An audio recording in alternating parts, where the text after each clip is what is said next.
जय हिंद दोस्तों। भारत की विधायिकाओं में महिलाओं की प्रतिनिधित्व की स्थिति क्या है? भारत की विधायिकाओं में महिलाओं की प्रतिनिधित्व की स्थिति क्या है? सिचुएशन क्या है? स्टेटस क्या है? हैसियत क्या है? भारत की विधायिकाओं में भारत की विधायिका कौन है? भारत की विधायिका हो गया लोकसभा, राज्यसभा, विधानसभा, विधान परिषद, ये सब क्या है?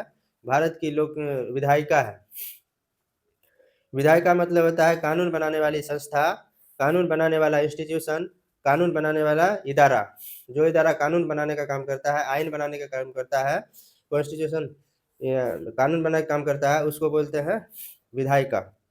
तो भारत की विधायिका में, भारत की कानून बनाने वाली संस्था में महिलाओं का, औरतों का, ख्वातीन का प्रतिनिधित्व, रिप्रेजेंटेशन या नुमाइंदगी, स्टेटस क्या है, स्थिति क्या है, सिचुएशन क्या है, इसी को आज समझना है। उत्तर, भारत के लोकसभा में महिला प्रतिनिधियों की संख्या 59 हो गई है, जो इसका प्रतिशत 11% से भी कम है।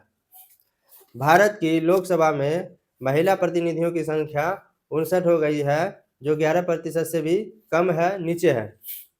भारत की लोकसभा में महिला प्रतिनिधियों की संख्या 59 हो गई है। ये आंकड़ा 2009-10 का है, अभी का आंकड़ा नहीं है, अभी का आंकड़ा आपको देखना पड़ेगा।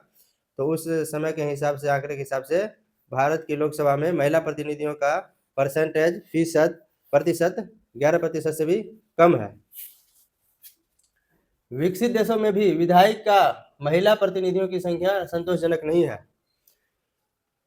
विकसित देशों में भी महिला प्रतिनिधियों, विधायिका में, विकसित देशों में भी विधायिका में महिला प्रतिनिधियों की संख्या संतोषजनक नहीं है, सेटिस्फैक्टरी नहीं है, तसल्ली बख्श नहीं है। विकसित देशों में, विकसित देश अर्थात डेवलप कंट्री या तरक्की याफ्ता मुल्क, जो मुल्क तरक्की याफ्ता है, डेवलप्ड है, विकसित कंट्री मुल्क है, वहाँ पे भी विधायिका में महिला प्रतिनिधियों की संख्या संतोषजनक नहीं है। ग्रेट ब्रिटेन में 19.3% है, अमेरिका में 16.3% है, इटली में 16.1% है, आयरलैंड में 16.2% है, फ्रांस में 13.9% है। ग्रेट ब्रिटेन में महिला प्रतिनिधियों की प्रतिशत जो है 19.3% है, अमेरिका में 16.3% है, इटली में 16.1% है, और आयरलैंड में 16.2% है, फ्रांस में 13.9% है महिला प्रतिनिधियों की प्रतिशत। विकसित देशों में भी महिला प्रतिनिधियों का प्रतिशत संतोषजनक नहीं है। पश्चिमी देशों में 70% महिला वैसे परिवार से आती है जिसका पारिवारिक पृष्ठभूमि राजनीति है। पश्चिमी देशों में 70% महिला वैसे परिवार से आती है जिसका पारिवारिक पृष्ठभूमि राजनीति है, पॉलिटिक्स है, सियासत है। पश्चिमी देश अर्थात मगरबी ममालिक या वेस्टर्न कंट्री। पश्चिमी देश को वेस्टर्न कंट्री भी बोलते हैं, मगरबी ममालिक भी कहते हैं। तो यहाँ पर जो है 70% जो है महिला, 70% महिला प्रतिनिधि का जो है बैकग्राउंड, फैमिली बैकग्राउंड या पारिवारिक पृष्ठभूमि या खानदानी पस मंजर वैसे फैमिली से है, वैसे खानदान से है, वैसे परिवार से है जिसका पारिवारिक पृष्ठभूमि, फैमिली बैकग्राउंड या खानदानी पस मंजर राजनीतिक है, पॉलिटिक्स है, सियासत है। यानी वैसे घराने की महिला है जिसके परिवार में या फैमिली में या खानदान में पहले से राजनेता हुए हैं, पहले से लोग राजनीति करते हैं।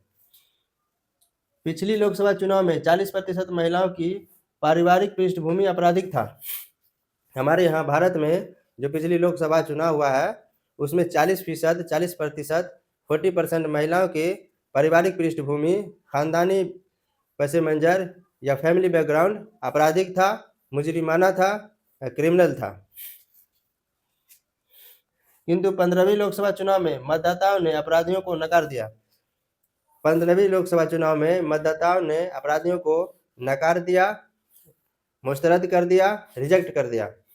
15वीं लोकसभा का जो चुनाव हुआ है उसमें मतदाताओं ने, राय दहिंदगान ने, वोटर्स ने अपराधियों को, क्रिमिनल को, मुजरिम को नकार दिया, रिजेक्ट कर दिया, मुस्तरद कर दिया।